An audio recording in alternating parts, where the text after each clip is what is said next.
everyone, I am Niharika. Once again, welcome to my channel. Today I am going to explain question number 2 of exercise 5.1 of Maths NCERT book. So बिना कोई देर करे हुए करते हैं question start. So give a definition for each of the following terms. Are there other terms that need to be defined first? What are they and how might you define them? So यहाँ पे आपको दिए हैं 5 parts इस question के. Basically आपने इन सभी को एक्सप्लेन करना है.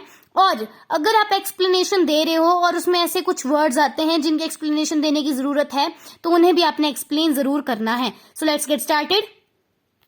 So here it is. The first is parallel lines. So lines and planes which never meet, they always maintain same distance at every point. मतलब कोई भी लाइन या प्लेन जो कभी मीट नहीं करती है और उनके बीच सेम डिस्टेंस रहता है जब तक वो प्रोड्यूस की जाती है. मतलब देखो मैंने यहाँ पे इसको मान लो L और इसको मान लो M. L is parallel to M और इन दोनों के बीच में सेम डिस्टेंस मतलब है, मान लो 5 सेंटीमीटर का डिस्टेंस है, तो ये जहां तक भी प्रोड्यूस होगी इनके बीच का 5 सेंटीमीटर डिस्टेंस जो मेंटेन रहेगा. ना तो इससे ज्यादा हो सकता है ना तो इससे कम हो सकता है. साथ ही साथ ये कभी भी एक दूसरे के साथ मिलेंगे नहीं, ये सिर्फ इंडेफिनिटली प्रोड्यूस कर सकती है और इनका डिस्टेंस सेम रहेगा, बट ये कभी भी एक दूसरे से मिल नहीं सकती है. राइट. और इसमें कुछ टर्म्स जो जिन्हें हमें डिफाइन करने की जरूरत है वो है लाइन्स, प्लेन्स एंड पॉइंट जो आपको दिया था at every point. So line is basically a breadthless length. हमें पता है एक स्ट्रेट लाइन है उसकी सिर्फ लेंथ ही लेंथ होती है, कोई ब्रेड्थ नहीं होती है. Next point, it has no part. मतलब पॉइंट जो है एक सिंगल डॉट टाइप होता है, इसका कोई पार्ट नहीं है. मतलब एक सिंगल सा डेसिमल टाइप, इसका कोई पार्ट कहां से होगा? ना तो इसकी लेंथ है ना तो इसकी ब्रेड्थ है. Next plane, it is a flat 2D surface that extends indefinitely. Right. Plane क्या है? कोई भी 2D सरफेस है. मतलब आप देख सकते हो एक प्लेन सी चीज, मान लो इस पेज को ही ले लो, ये एक 2D सरफेस है जो कि एक्सटेंड कर रहा है इनडेफिनिटली. वैसे ही आप अपनी नोटबुक में करते होंगे ना ड्रॉ कुछ भी जो 2D सरफेस होंगे, जैसे आप ट्राइंगल ले लो या फिर सिंपल रेक्टेंगल ले लो, ये 2D सरफेस ही होते हैं जो कि इंडेफिनिटली एक्सटेंड करते रहते हैं.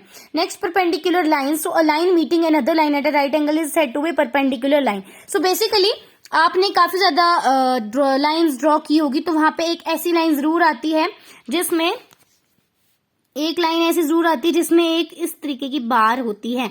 सो इसे हम बेसिकली परपेंडिकुलर कहते हैं. तो इसलिए तो कहा गया है जब कोई दो लाइंस जो है मिलती हैं एक लाइन सेगमेंट के साथ, मतलब जो 90 डिग्री का एंगल होता है, अगर दो लाइंस मान लो ये है AB और दूसरी हो गई CB. AB और CB एक दूसरे के साथ मिली कहां पे? एक राइट एंगल पे. तो ऐसे लाइंस को हम कहते हैं परपेंडिकुलर लाइंस. राइट. सो इसमें हमें प्लेन और लाइन और एंगल को समझाना है.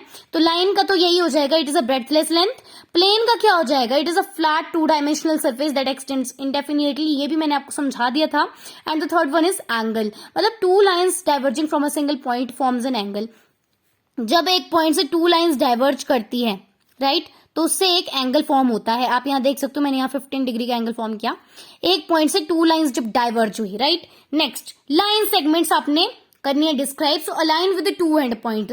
मतलब लाइन सेगमेंट बेसिकली एक ऐसी लाइन होती है जिसकी एक डेफिनिट लेंथ होती है. मतलब अगर 5 सेंटीमीटर बोला है ड्रॉ करने के लिए तो 5 सेंटीमीटर ही उसकी लेंथ रहेगी. ना तो आप उसे ज्यादा एक्सटेंड कर सकते हो ना तो आप उसको छोटा कर सकते हो.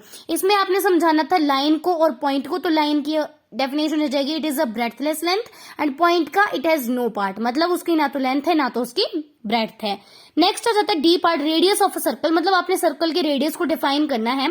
So the line with one and point at the centre and the other and point on the circles boundary. Radius basically क्या है?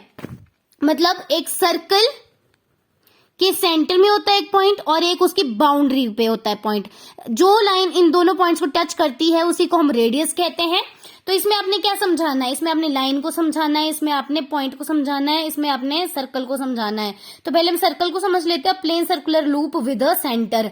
मतलब ये एक टाइप से 2 डायमेंशनल फिगर ही है सर्कल, जो कि एक सर्कुलर लूप है. हमें पता है एक सर्कुलर लूप है जो घूमती जाती है. मतलब इसका कोई ऐसा कोई एंड पॉइंट नहीं है, ये एक लूप है. ठीक है, जिसका एक सेंटर होता है. इसमें भी आपने लाइन को समझाना है जिसका डेफिनेशन हो जाएगी it has a breadthless length. और पॉइंट को समझाना है जिसकी डेफिनेशन हो जाएगी it has no part. The last one is square, जिसकी हम बात कर लेते हैं. It is a quadrilateral with 4 sides equal and forms the angle of 90 degree. Right. So square basically क्या है? एक क्वाड्रिलेटरल है. मैं आपको समझा देती हूँ. क्वाड्रिलेटरल क्या होते हैं? जो 4 साइडेड फिगर होते हैं. राइट. मतलब आपके स्क्वायर जो है एक 4 साइडेड फिगर है. ठीक है, जिसकी सारी साइड्स इक्वल होती है एंड उसका हर एक एंगल जो भी उसके अंदर फॉर्म होता है वो सारे एंगल्स 90 डिग्री के ही होते हैं, राइट। सो इसमें आपने क्या समझाना है, इसमें आपने क्वाड्रिलेटरल को डिफाइन कर देना है, एंगल को डिफाइन कर देना है, बस। एंगल का तो यही हो जाएगा, two lines diverging from a point is known as angle. Quadrilateral हो जाएगा, it is a plane enclosed figure with 4 sides, मतलब कोई भी 4 साइडेड फिगर आपका क्वाड्रिलेटरल होता है, right? So this was the second question of this exercise. If you like my videos, please subscribe my channel. Till then, bye bye.